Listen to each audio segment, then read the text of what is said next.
Hello everybody. Now this is a physics class of class 10. Today at this time we are going to deal with the third important lecture regarding the chapter first. As I taught you about in our previous class, the properties of light, sources and other things. Now today we are going to deal with a very most important topic, reflection of light. But before it, something is very important which I'm going to explain you. So please be concentrate and make your notes along with that. तो बेटा सबसे important चीज़, शुरू में ही reflection of light पढ़ने से पहले हमें ये जानना बेहद ज़रूरी है कि लाइट का बिहेवियर क्या होता है अगर दो मीडियम एक साथ एक दूसरे को इंटरसेक्ट करें, वहाँ पर लाइट पड़े तो। क्योंकि जब तक आप ये नहीं जानोगे, आप कभी भी उस रिफ्लेक्शन के रियल कॉज को, रियल चीज़ों को नहीं जान सकते। इसलिए इस चीज़ को जानना बेहद ज़रूरी है कि लाइट अगर किसी एक से दूसरे मीडियम में पड़ती है या किसी दो मीडियम के उस हिस्से को जहाँ पर जिस पोजीशन पे दोनों मीडियम एक दूसरे को अलग करते हैं, उसको इंटरफेस करते हैं। देखिए आपके स्क्रीन पे दिख रहा होगा, behaviour of light at the interface of two media. तो इंटरफेस का मतलब दो मीडियम को जो सरफेस अलग करे उसको बोलते हैं इंटरफेस, और मीडिया जान ही रहे हैं। तो यहाँ पर हमें ये देखना होगा कि लाइट का जैसे ही अपने एक मीडियम से दूसरे मीडियम पे पड़ने जा रहा होता है तो क्या क्या बिहेवियर शो करता है। तो सबसे पहली जो चीज़ हमें सामने आती है वो ये होता है कि स्क्रीन पे आप देख रहे हैं 3 इंपॉर्टेंट पॉइंट्स है और एक फिगर है। इसे समझने की कोशिश करिए और नोट्स बनाते चलिए। तो कभी भी अगर कोई लाइट ट्रेवल करके फॉल करता है किसी सरफेस पे, किसी सेकंड मीडियम पे, तो 3 तरह के जो इफेक्ट आते हैं उसमें सबसे पहला इफेक्ट रिफ्लेक्शन ऑफ लाइट है, जो कि आज हमें पढ़ना है।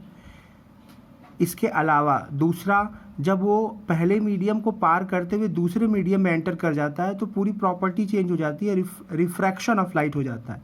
ये हमें आगे पढ़ना है।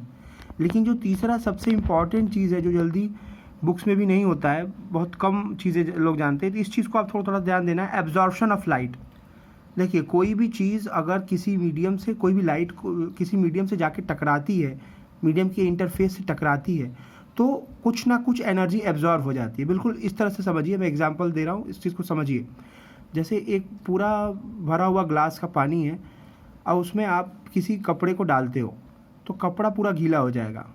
लेकिन उसके बाद जब कपड़े के पानी को आप गारेंगे, पूरा उसको निकालने की कोशिश करेंगे, तो उसके बावजूद वो गिलास भरेगा नहीं, क्योंकि कुछ ना कुछ पानी जो है उस कपड़े में रहेगा ही रहेगा। यानी एक बार पानी में कपड़ा डूबने के बाद दोबारा उस कपड़े को गारने के बावजूद भी वो पानी पूरा भरता नहीं है। उसी तरह से अगर लाइट किसी सरफेस पे पड़ता है तो कुछ ना कुछ एनर्जी उस सरफेस पे एब्जॉर्ब हो जाती है, जिसके वजह से उसकी इंटेंसिटी कम हो जाती है, और जो हमें रिज़ल्ट मिलता है वो कभी भी उतना इंटेंस, उतना क्लियर नहीं होता जितना वो इंसिडेंट लाइट होती है। जैसा कि आप देख पा रहे हो फिगर में, यहाँ पर आप फिगर में आप देख पा रहे हो मीडियम 1 मीडियम 2 के साथ इंसिडेंट लाइट है, जो रिफ्लेक्टेड लाइट और रिफ्रैक्टेड लाइट 2 हिस्से में बटी हुई है। सिर्फ यही 2 कॉन्सेप्ट लोग जान पाते हैं। जो तीसरा इंपॉर्टेंट था यही है कि एब्जॉर्प्शन ऑफ लाइट, एक तीसरा कॉन्सेप्ट है जो एब्जॉर्ब हो जा रहा है, जिसकी वजह से एनर्जी का लॉस होता है, वो जानना बेहद ज़रूरी था। चलिए आगे बढ़ते हैं। तो जैसा कि हमने अभी आपको बताया कि रिफ्लेक्शन ऑफ लाइट हमारा आज का टॉपिक था।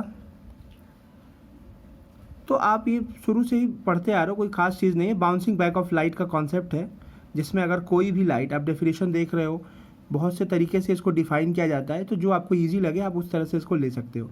कि कोई भी बीम ऑफ लाइट किसी सरफेस पे पड़ती है तो उसका कुछ हिस्सा जो होता है सेट बैक वापस चला जाता है उसी मीडियम में जिस मीडियम से वो आई होती है, और इसी फेनोमेना को हम रिफ्लेक्शन ऑफ लाइट कहते हैं।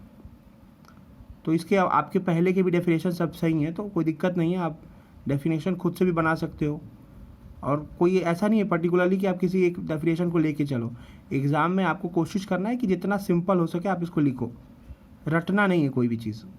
सो इसमें क्या क्या चीज़ें सामने आती हैं वो 3 पॉइंट्स के रूप में भी डिफाइंड है। जैसे कि पहला पॉइंट कि जो रे ऑफ लाइट फॉल होती है मिरर सरफेस पे वो इंसिडेंट रे है। Angle of incidence is made by incident ray.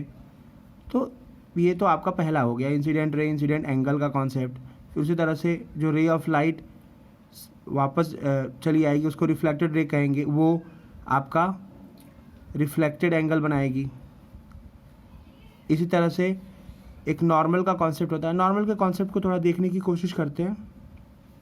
देखिए सबसे इम्पॉर्टेंट चीज़ क्या है, इसको मैं अपने उससे दिखाने की कोशिश करता हूँ। एक मिनट, देखिए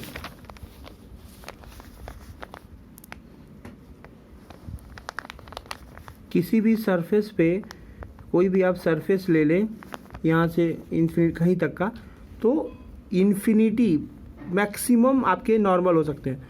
इसके परपेंडिकुलर जितने भी आप लाइन खींच सकते हो इन्फिनिटी तक वो सभी नॉर्मल हैं।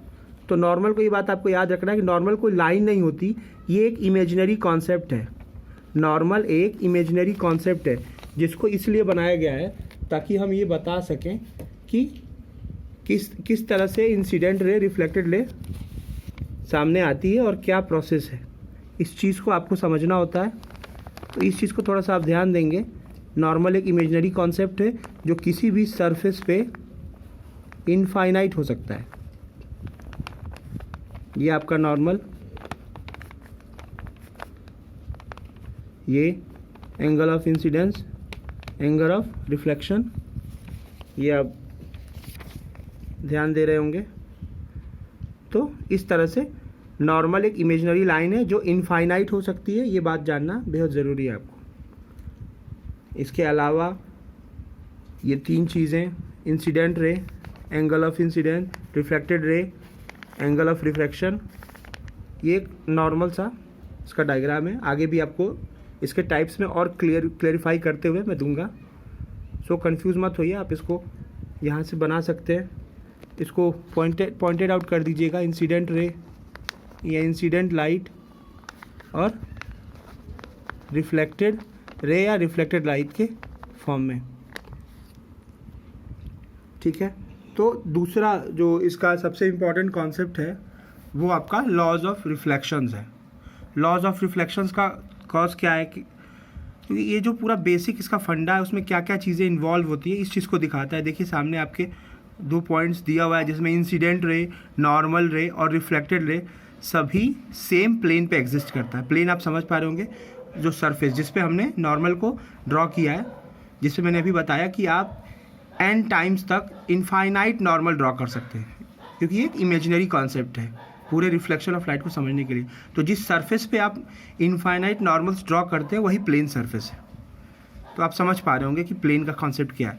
तो पहले में यही बताया जा रहा है कि इंसिडेंट रे, नॉर्मल रे, रिफ्लेक्टेड रे सभी सेम प्लेन पे एग्जिस्ट करते हैं। दूसरे पॉइंट में क्या बताया गया है कि एंगल ऑफ इंसिडेंस इन, यहाँ पे इन नहीं इज होगा, always equal to the angle of reflection. तो एंगल ऑफ इंसिडेंस और एंगल ऑफ रिफ्लेक्शन हमेशा इक्वल होते हैं। ये 2 पॉइंट्स आपके लॉज ऑफ रिफ्लेक्शन में आते हैं। तो ये तो आपका लॉज ऑफ रिफ्लेक्शन हो गया। Thank you. इसके आगे अगले लेक्चर में